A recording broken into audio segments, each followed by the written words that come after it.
আপনাদেরকে তো বলাই হয়নি যে আমি আজকে দুপুরবেলা কি লাঞ্চ নিয়ে আসলাম। লাঞ্চে দেখেছেন খাবার নিয়ে আসতে গেলাম, বাট কি খাবার নিয়ে আসলাম সেটা কিন্তু এখনো কেউ দেখেনি। তো আমি নিয়ে আসছি ডিম খিচুড়ি। এখানকার খিচুড়িটা খুবই মজা, আর আজকে ওয়েদারটা একটু ঠান্ডা ঠান্ডা ছিল, যার কারণে আমার খিচুড়ি খেতে খুব ইচ্ছা করছিল। আর খিচুড়িটা হচ্ছে আমার একটা ফেভারিট খাবার। আর খিচুড়ির সাথে ছিল কালো জিরা ভর্তা প্লাস আমার ফ্রেন্ডের দেয়া রসুনের আচার।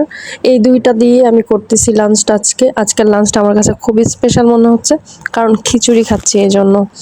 তো আগের ভিডিওগুলো আপনারা যারা দেখেননি তারা অবশ্যই আপনারা দেখবেন, লাইক করবেন, কমেন্ট করবেন, কোনো কমেন্টস থাকলে কোনো পরিবর্তন করা লাগবে কি না আপনারা কমেন্টসে আমাকে জানাবেন। সেই দিক দিয়ে আমি আগাবো ইনশাল্লাহ, ভালো কিছু করার চেষ্টা করব।